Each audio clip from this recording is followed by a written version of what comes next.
নমস্কাৰ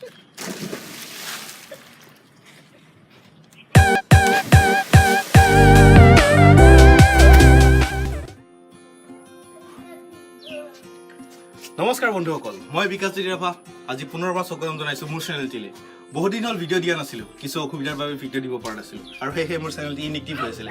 আৰু আজি পুনৰবাৰ চেনেলটি এক্টিভ কৰাৰ প্ৰচেষ্টাৰে এই ব্লগিং আৰম্ভ কৰিছোঁ। আশা কৰোঁ আপোনালোকে ভাল পাব। হয় বন্ধুসকল, মই বৰ্তমান গুৱাহাটীত নাই, মই আছোঁ গাঁৱত আইতাহঁতক ভিজিট কৰিবলৈ আহিছোঁ। আৰু যিহেতু গাঁৱত আহিছোঁ, গাঁৱত এটি সৰুকৈ ব্লগ বনাবলৈ চেষ্টা কৰিছোঁ অৰ্থাৎ তেনেকুৱা গাঁৱত দেখুৱাবলৈ একো নাই, প্ৰাকৃতিক সৌন্দৰ্য আছে।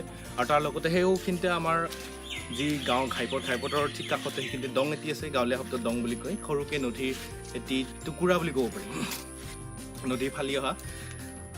তাতে আমাৰ গাঁৱৰ ল'ৰাহঁতে অৰ্থাৎ সৰু সৰু ভাইটি আৰু দাদাহঁতে গা ধুই আছে, তাকে দেখুৱাবলৈ চেষ্টা কৰিম। আহক তালৈকে যাওঁ।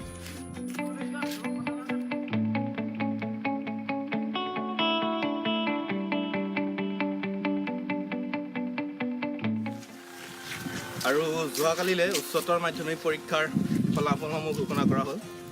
আৰু যিসকলে এই পৰীক্ষাত উত্তীৰ্ণ হ'ল তেখেতসকলক পোনপ্ৰথমে অশেষ অভিনন্দন।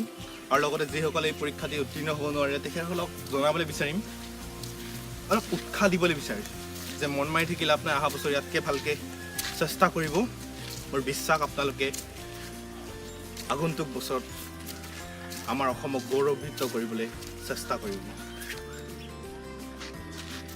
বন্ধুসকল, বৰ্তমান আমি আহি পাইছোঁহি আমাৰ যি ঘাইপথ বুলি কয়, অৰ্থাৎ আমাৰ গাঁৱৰ মাজেৰে যি ঘাইপথ যায় আমি গৈ আছোঁ।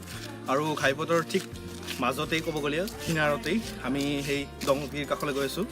আৰু মই খন্তেক আগতে কৈ আছিলোঁ কথা, মেট্ৰিকৰ যি ল'ৰা ছোৱালী অৰ্থাৎ ছাত্ৰ ছাত্ৰীসকলে উত্তীৰ্ণ হ'ব পৰা নাই, ডিম্পু বৰুৱাই এটি ভিডিঅ' বনাইছিলে। আশা কৰোঁ আপোনালোকে চাব। আৰু ডিম্পু বৰুৱাই কিছুমান ভাল ভাল কথা দাঙি ধৰিছে তাতে, আশা কৰোঁ আপোনালোকে ভাল পাব। মই সেই ভিডিঅ'টিৰ লিংকটো ডিছক্ৰিপশ্যন দিবলৈ চেষ্টা কৰিম। আহক আমি তালৈকে যাওঁ।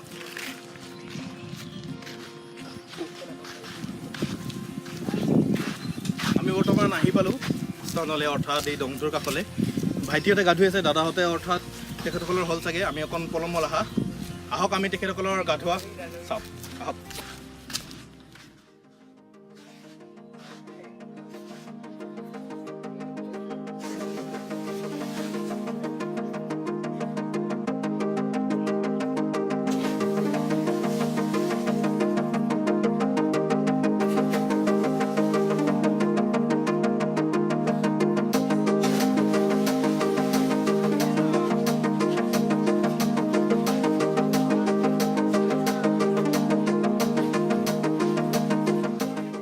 বন্ধুসকল, ময়ো গা ধুবলৈ চেষ্টা কৰোঁ। আশা কৰোঁ আপোনালোকে এই ভিডিঅ'টো ভাল পালে। যদি ভাল পালে লাইক কৰিব, শ্বেয়াৰ কৰিব, কমেণ্ট কৰিব আৰু জনাব আপোনালোকে সৰুতে এনেকৈ গা ধুইছিলে নাই। ধন্যবাদ।